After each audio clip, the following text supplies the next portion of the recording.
So how does it look? Looks way better. Thank you, baby. As always, my hairstylist, you know, hit her up. Kristen Colorist right here, okay? Instagram it, follow her, DM her. She's the best person to do your fucking hair. So I got my new haircut. How does it look? Think it looks good? It looks good. So we're gonna be talking about two things in this video. We're gonna be talking about the branding, you know, the kind of an intro on the basic of branding. I've been reading this book on branding and I want to share with you guys the first few chapters of that. And the second thing is we're gonna open this package and do a tech review on that, okay? So this package was a gift from this really nice lady. Her name's Pearl, and she gave me this, and I just want to say thank you. She's really nice. I appreciate it. She's like the most kind.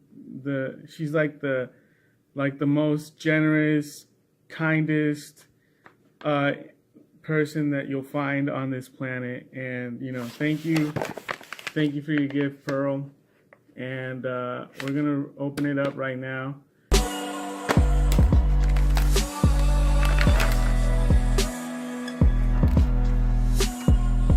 Enjoy, please share what you think. Pearl's the nicest lady.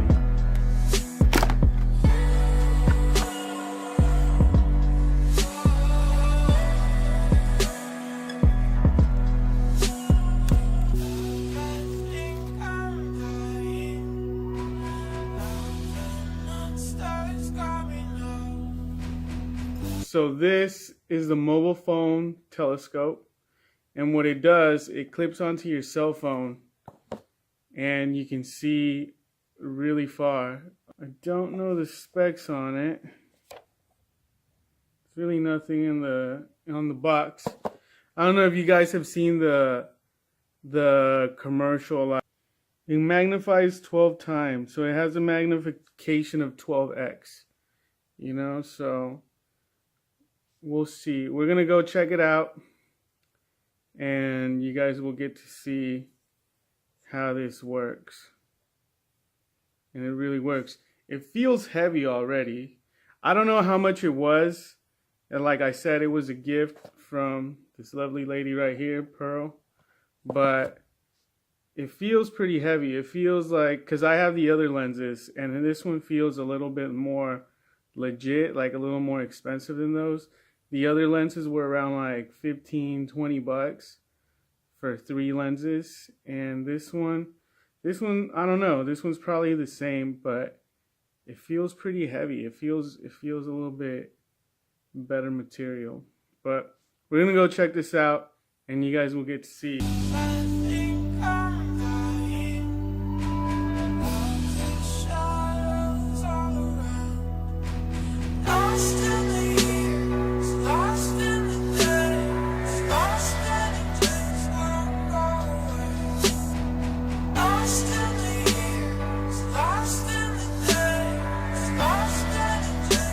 Came to Lodi Lake to try out the lens, and we're just gonna look across the lake. The lake's right there. Look. I don't know how far that is, but I don't know. It should be a good distance, I guess. Yeah. Right. Without the lens, and then I'm gonna show you with the lens. Okay, so this is with the lens, and as you can see, like, you can see that a little bit closer. It looks pretty good, man.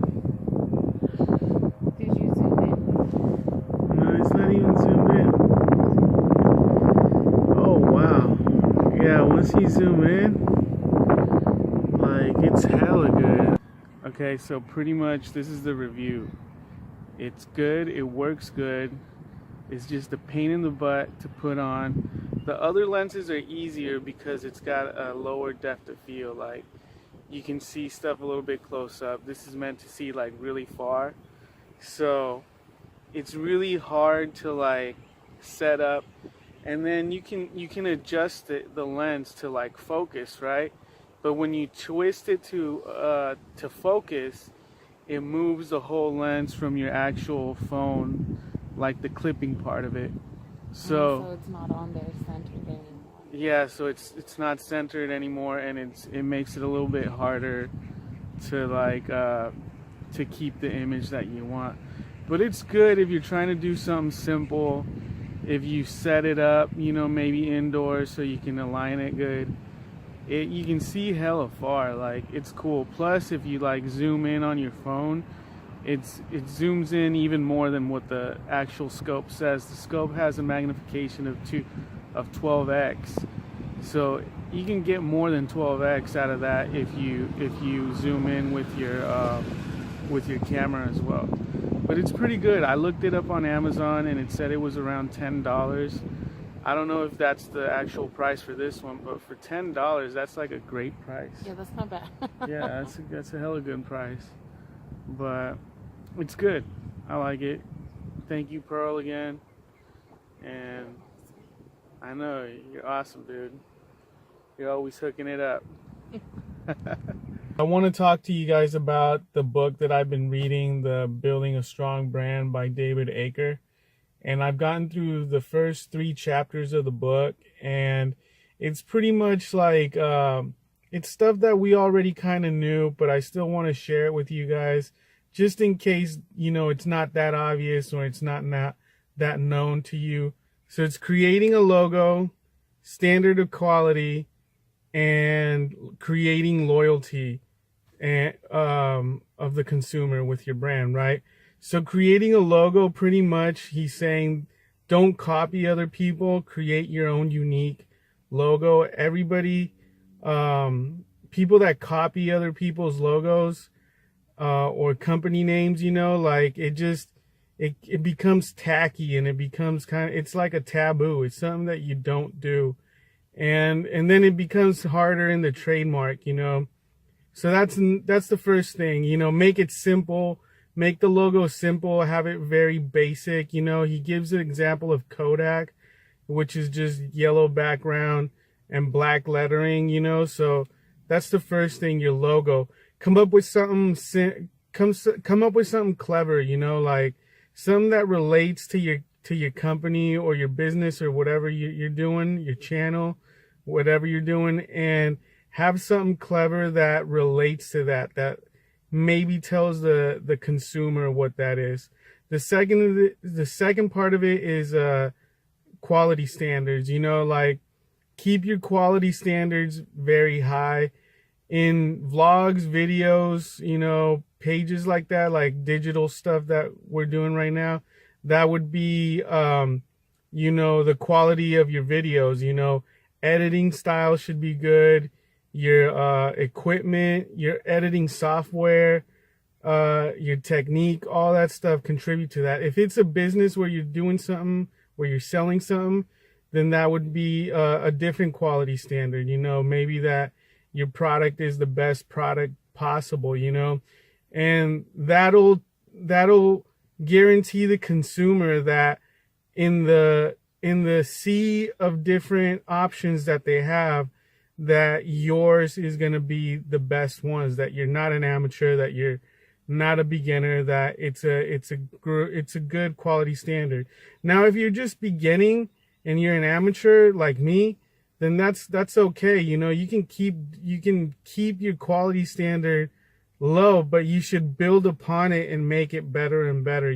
Like for example, me, I try to look up and I try to learn a lot about editing and techniques and people that have done stuff before and see how they do it and what they do, The third one is create loyalty with your consumer, with your customer.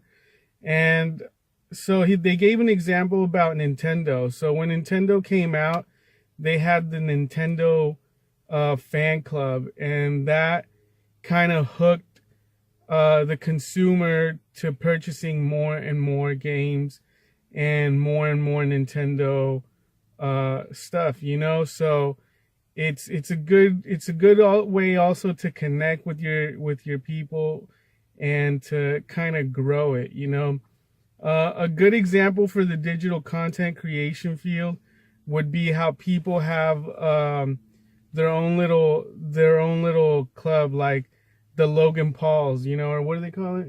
The Jake Paul. They have the Jake Paulers for the Jake Paul, you know, like they have different ones, you know, they have fan pages, you know, that's also a good way to do it. So everything that he talks about, he's talking about stuff that happened in like the 90s, 80s, 70s, but it's also very adaptable to the stuff that we're doing now because the formula never changes. The stuff changes, the software and the hardware changes, you know, but the product, you're still selling something and you're still creating a brand. It's the same way. It's the same thing. It doesn't matter if you're in the music industry. It doesn't music anywhere. Speaking about the music industry. So he also said to never have recalls or never do anything that would offend your brand, you know? So the consumer has the brand, the logo, the company in their brain. Picture a little box, right? And everything that your brand puts out, the consumer stores it in that box. And as you keep going, you know, with negatives and positives, the consumer's box starts to convert into either a negative experience or a positive experience with your brand. And it's much, much harder for the consumer, for you to get your product out there and for your brand to be something positive when the consumer has a negative experience with it. It's much, much harder to flip them from that negative to that positive. So always try to maintain that quality because that's what keeps that experience in their brain as something positive. I don't know if that made sense. But yeah, just pretty much always try to be positive with your brand, you know. It's going to be hard for you to come back from that graveyard. And so that's pretty much the first 3 chapters. There was a bunch of other stuff, but that was pretty much the conclusion of it. I try to kind of summarize it into something small. And I'm going to keep reading. We're going to end the vlog right now. And I'm going to keep reading that, and I'll share with you guys more in a couple days. I'm going to read more of that book, and then I'll share with you guys some more strategies. All right, peace.